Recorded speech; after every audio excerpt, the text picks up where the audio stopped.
is an LCS pro. These guys are challenger players currently, so gives you a strong duo. And you're talking about Voyboy, the quarterfinalist in the Tyler 1 Championship Series. Oh, very a lot of recent competitive experience. I think everybody watching our stream will know of Voyboy, Doublelift, and Diamondprox. If you don't know FlashInTheNight, he's the most popular Russian streamer. He's a caster. For the LCL, he is a former pro. Apparently, he's a great singer as well. We saw him cheering yesterday.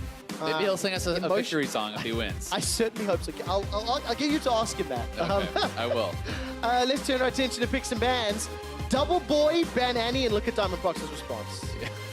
It's like, well, that's all I had. I guess we're done here. What else is there to do? Xerath up, Nico up. I'm going to try hard with this one, like actually trying to get in the heads. Yeah, I mean, Xerath, Zyra, Fiddle, if you want to go the way of Poke, there's a lot of champions like that. You know, you can even look for something like a Lux. Those are pretty strong. Caitlyn with Grasp, if you want to go kind of more of a tryhard. I'm really happy we haven't seen a lot of Caitlyn. Yeah, we've seen not many, right? Like in the grand scheme of things. Like in years gone by, Caitlyn was like the tryhard pick. Yeah. Fairly non-interactive type champion. You just play through the CS or tower. But I like the fact we got a lot of ballings. I like the fact we're going a bit strange. To round it out, Draven, Varus, Lucian. The triple Doublelift ban. They're disrespecting the boy. Let's see if Voyboy can bring something out. But I mean, there are other ADs. You know, we mentioned it. Obviously, you could go to Caitlyn. You may have kind of cursed it here as the triple AD ban comes. The next AD that would be kind of logical, if you're thinking about a strong 2v2, probably would be Caitlyn. But we've also seen lots of players go to something that's like more of an off-roll champ, right? Like Licorice was playing Vel'Koz yesterday, for example. Well, what's the counter to Nico? If you know Nico's open, you know it's a possibility. What would you run into it, right? Play Nico into Nico. And then what would you pair with it, right? So let's assume you got a Nico mirror. We're going to get it. Right? Okay. The Cassio, of course. But that's the obvious choice. I mean, Trevor, come on. Results-based analysis. This is basics here, Trevor. He picked Cassio yesterday. I like the idea of a Malphite. I think a Malphite engaged. No, I'm only saying it because it's hovered on screen right now. But we got Cassio locked in, and we got a few seconds left before the pivot. So going for Poke, Nico Xerath versus more sort of all-in with Nico Cassio. Yeah.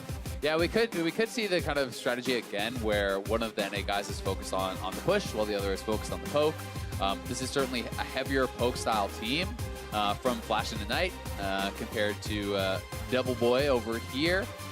I do think Cassio can kind of somewhat struggle against some of the longer range mages. That could be a little bit difficult, you know, closing the gap. But if you are able to do so, you certainly can output a lot of damage there. And they were able to find that all-in kill yesterday. Certainly at level 6, if you can actually get a Nico root, follow that up with the Petrifying Gaze, you have the Nico ultimate to follow that up as well. So there are some good combos there. But the question is just going to be, who has the push? Can they survive to 6? Are they going to get poked out? And I think it's important to note that Doubleboy have a 100% win ratio with Cassiopeia. That's pretty good. They won yesterday in their 2v2. And if stats has taught me anything, stats don't lie, is that it's an advantage. Talking about stats, we're on the right-hand side of the bracket, and every red team won yesterday. 4 out of 4 on the right-hand side of the bracket. Doubleboy is on the red side this game. So if stats don't lie, it's so we can just go next. They already won. Hey, that's 200% win rates right there. There we go. This is also one of 2 North American duos in the quarterfinals of the 2v2 Pro-Am. So let's see if they're going to keep the hopes. I mean, we could have an NA versus NA semi-final. Oh, they're on the same side. They're on the same side of the bracket. Rigged. Yeah, it's been rigged. It helps sometimes, you know.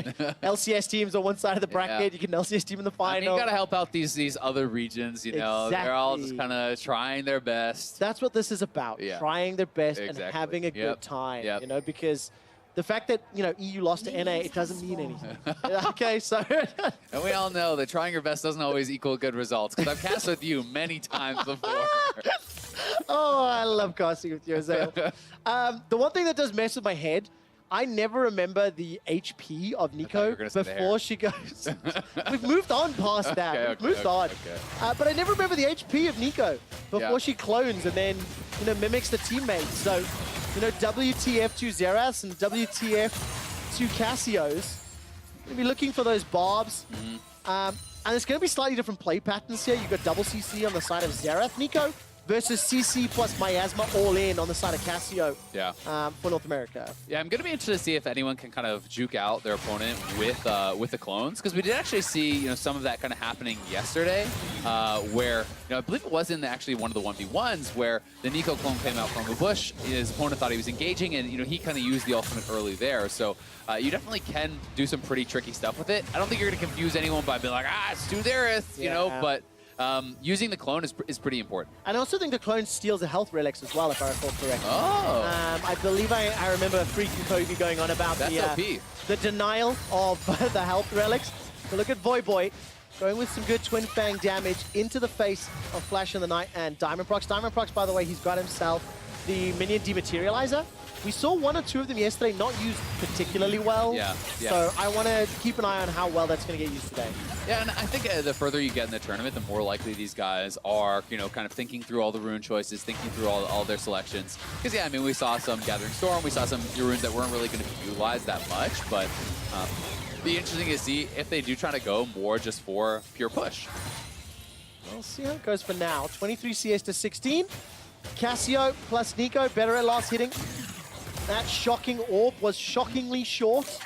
Flash in the Night, not going to find his target. I'm looking at summoner spells, which I haven't done yet. Defensive, by the way, on the side of North America.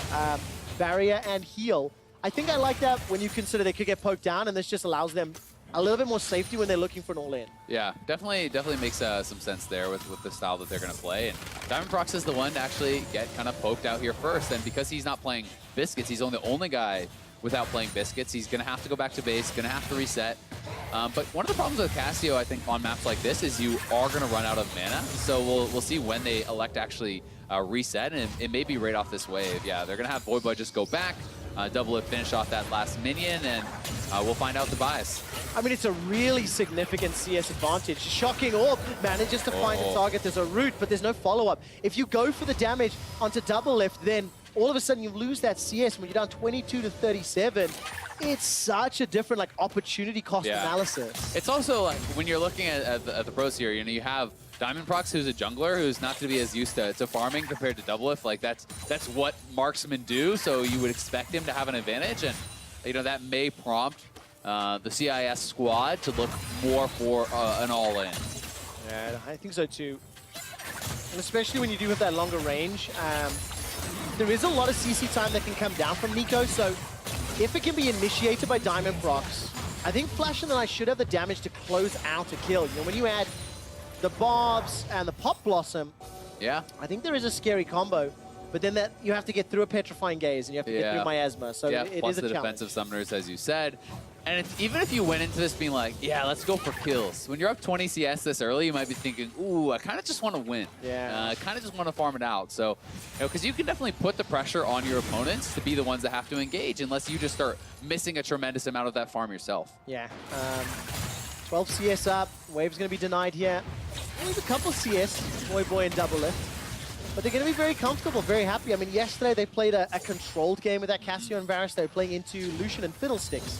I think they got one kill, then one off CS. Correct. Is what happened there. So, and as you pointed out yesterday, Casio with the Twin Fangs does make last hitting pretty comfortable under the turret there. Having that additional help, and Doublelift and Voyboy looking like they're working together quite well here.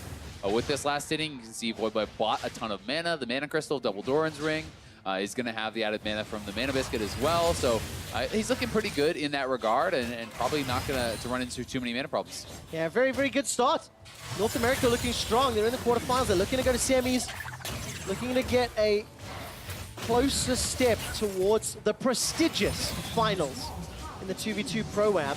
66. Where they then have to go up against Quickshot and Vedius. That would be awesome. That would be awesome, but it would end very badly for me and Vedius. It would not end well. Now, all of our practice time is going to tandem mode, which will come after the 2v2s, and we'll get some opportunity to talk about that. But look at this, good route into the orb. That's great damage onto Doublelift, but a flash away from the Pop Blossom. That will keep, it's actually Voyboy alive.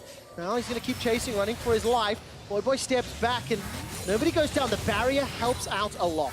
Yeah, that is the flash down from Doublelift, the barrier down from Voyboy, though, and another root does land. So what was looking so one-sided for the NA team, Doublelift kind of face checks there, gets rooted, gets Zera stunned, just kind of the full combo and will send them packing with the wave pushing to their opponents. So since the wave is actually pushing away, this is going to deny a lot of the minions. Yeah. So that could help to really close up the CS gap, because look at this massive wave that's shoving in. Oh, ooh, that was so close. So close, just in that little safety zone. But the main thing, I think, Azale, is just talking about great little combination there, 3 pops in the queue. The number of skill shots that Voyboy and Doublelift have eaten with their face is risky, you know? It is. When you it's a bold strategy. So, got to be a little careful with that. Yeah.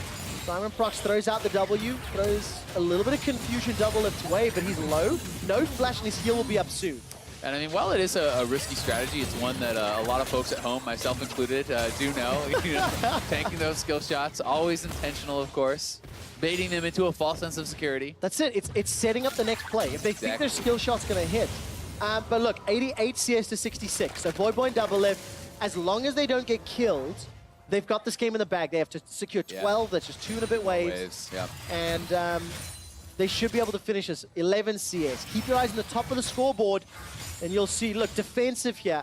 Doublelift has picked up Mercury Shreds, completed them. So it's just about the CS game.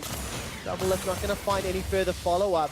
6 CS to go, Azale. Yeah, I mean, this is the last wave here, so we got to see an all-in from the CIS team, and here they go. All right, Pop Blossom is coming in. A little bit of a stutter as the stun does land. Voyboy's in trouble, gets caught up by Right to the Arcane. He chases forward to the Twin Fangs. 2 CS left to go. Voyboy's burning down to the 100 HP. Flash forward. I have Destruction plus Comet comes out. CS victory for North America, and not a kill to be seen. Yeah, not a kill to be seen. The most fake celebration there. But they are going to get the CS victory. They are going to be moving on to that semifinals, I do believe. So congratulations for them in the top 4, perhaps setting up that all-NA semis. North America makes back-to-back semifinals at international events. And people said Doublelift doesn't do well internationally.